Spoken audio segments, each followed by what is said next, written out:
จากนั้นมามีคนมาเซาแม่นบ่คนมาเซาได้โดนบ่ได้โดนดอกบ่ถึงเดือนดอกมันอยู่ในจักมือมันหายเนาะคน แสดงว่าเซาได้บ่ถึงเดือนกับนี้นี่เอารถเอายังนี่มันเนาะตอนมานี่ตอนมาจังได๋2ผัวเมียไม่เฮ็ดความสะอาดติมาเฮ็ดความสะอาดแล้วเอารถไถมาเกรดนี่ป่ายางไปยกบ้านได้แล้วขึ้นบ้านคืนแรกพี่ชายไอ้พูนเขาไอดีมานอนเป็นหมู่บ่ฮอด6 ทุ่มซ้ํอยู่บ่ได้กูอยู่บ่ได้เอาซั่นว่าคืนแรกนะไปทั้งสองเลยเป็นหมู่แกน่ะไปเลยไปบ้านเลยกูอยู่บ่ได้เอาซั่นว่า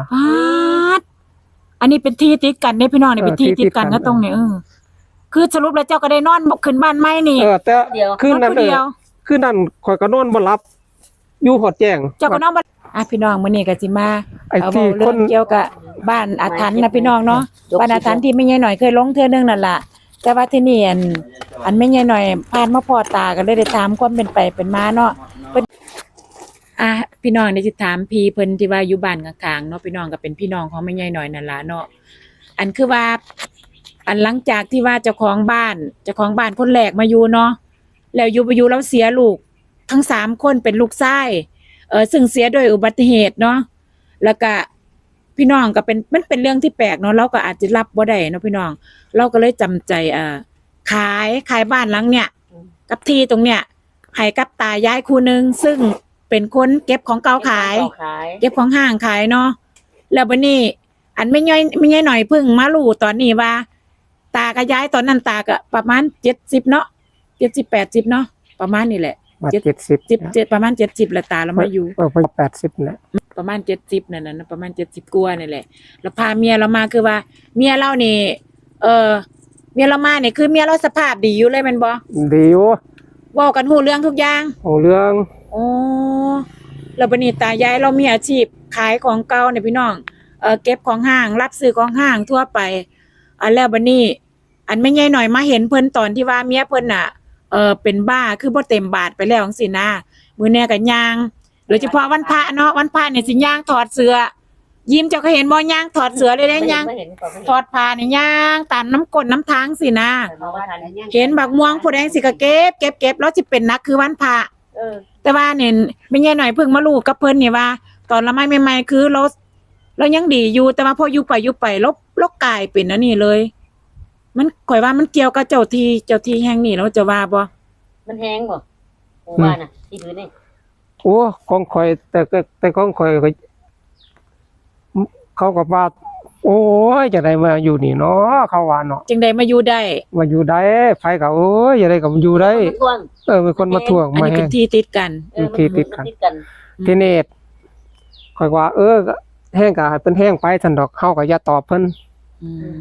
คำใดดีคำใดเฮาก็บ่เอาให้อยู่ให้กินแล้วบัดนี้พ่อพ่อใหญ่ก็อยู่ไปอยู่มาเมียเพิ่นก็กลายเป็นบ้าเนาะแล้วบัดนี้หลังจากนั้นมาก็คือว่า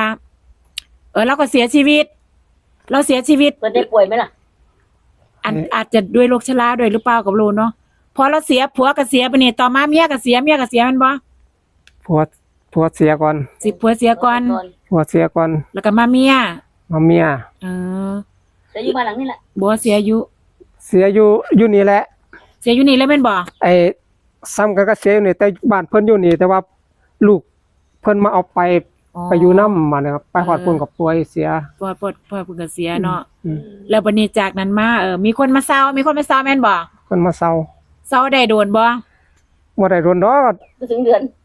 นดอกมันอยู่ในจักมือมันหายเนาะคนแสดงว่าเซาได้บ่ถึงเดือนกับนี้เอารถเอายังนี่มันเนาะตอนมานี่ตอนมาจังได๋2ผัวเมียมาเฮ็ดความสะอาดติมาเฮ็ดความสะอาดแล้วเอารถไถมาเกรดนี่ป่ายางเกรดจังสะอาดเลยอยู่คิดว่าสิอยู่โดนสิว่าอยู่สิยุ่นแล้วไปมาจังได๋ไปมาบ่ถึงเดือนซ้ำโอ้ยหายจ่อยไปแบบบ่บอกสาเหตุเลยไปเฮาอยู่ไกลยังบ่ฮู้เนาะโอ้พี่น้องแสดงว่าที่นี่แห้งเติบเป็นนี่เนาะพี่น้องเนาะที่แห้งแม่นที่บ้านหลังนี้นี่แห้งเติบไปลีคือข่อยเคยเว้ากับตากับยายเนาะเคยถามเราน่ะเคยถามตาน่ะตาเราให้ฟังนะสมัยก่อนน่ะเราบอกว่าตอนละมาอยู่ใหม่ๆน่ะ เราได้นั่งเว้ากับเจ้าของที่เลยน่ะ สิ่งที่มองไม่เห็นน่ะ เราเว้าไปเว้ามาเราเถียงไปเถียงมาเราบอกว่าจนสิได้ตีกันก็สิ่งที่มองไม่เห็นสิน่ะแล้วบัดนี้ไปมากลายเป็นหมู่กัน เราก็เลยอยู่ได้แล้วว่าอันนี้เป็นสิ่งที่เราบอกให้ฟังเนาะ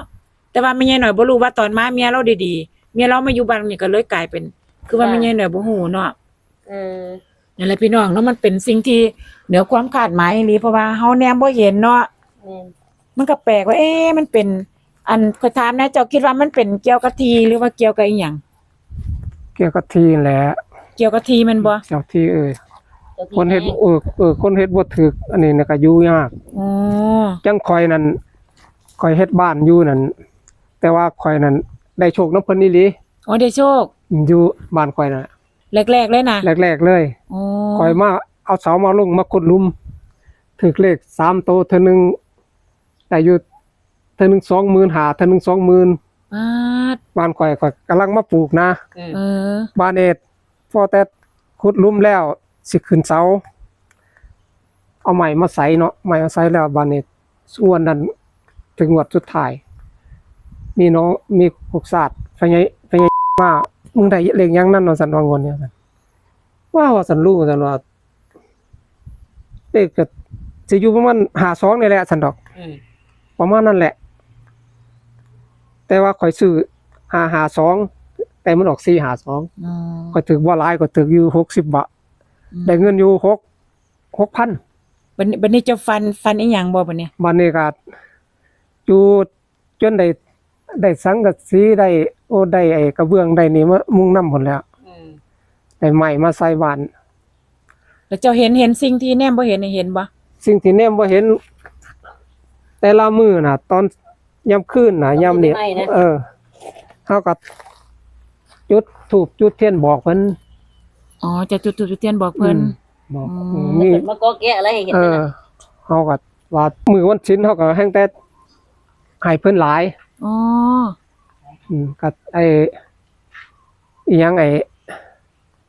เฮาก็ท้าเฮาก็หลายเติบอยู่ดอกเฮาก็ท่องแล้วเฮาก็ย่างวน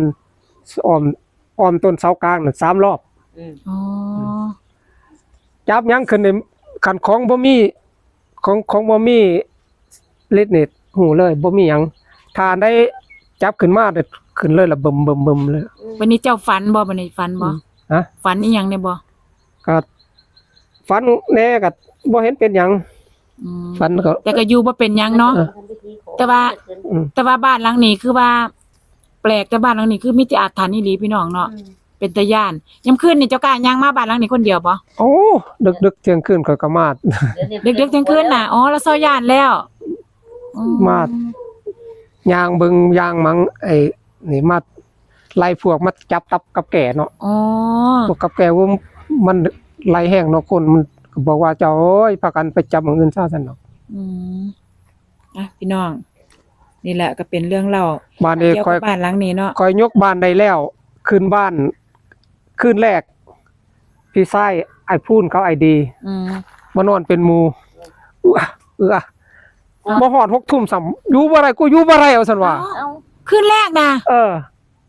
ไปทั้งสองเลย ถ้าเป็นโมแกน่ะ ไปเลย ไปบ้านเลยกูอยู่บ่ได้เอาซั่นว่า ปาดอันนี้เป็นที่ติดกันเด้พี่น้องนี่เป็นที่ติดกัน ที่ติดกัน นะตรงนี้คือสรุปแล้วเจ้าก็ได้นอนขึ้นบ้านใหม่นี่ แต่คืนนั้น นอนผู้เดียว คืนนั้นข่อยก็นอนบ่หลับอยู่หอดแจ้ง เจ้าก็นอนบ่หลับคือกัน แต่ว่าข่อยว่ากูขาดอีหยังวะคิดได้โอ้เฮาบ่ได้เจ้าที่เฮาบ่ได้บอกบ่ได้กล่าวมันก็สิเป็นจังซั่นเนาะจังซี่เนาะ อ๋อบ่ได้บอกกล่าวเจ้าที่ เฮากับบัดนี้เฮาก็ลูกม่านเช้าก็หาแต่งคู่แต่งค่ายให้เพิ่นยามมื้อแลงเฮาก็ปรุง อืม บอกกล่าวเพิ่น ก็เลยอยู่ได้ตั้งแต่ ก็เลยอยู่ได้ ต้นมา อืม อ๋อพี่น้องเนาะ บอกพูนกับบักดีเมาเหล้าแท้ๆมันยังอยู่บ่ได้เนาะ ขนาดคนเมาแท้ๆยังนอนบ่ได้ กูอยู่บ่ได้นั่นกูอยู่บ่ได้เอาจ้ะ แฮงคักอีหลีเนาะคักอีหลีเด้ขนาดธรรมดาคนเมาสิอยู่ได้เด้เนาะ วันพระ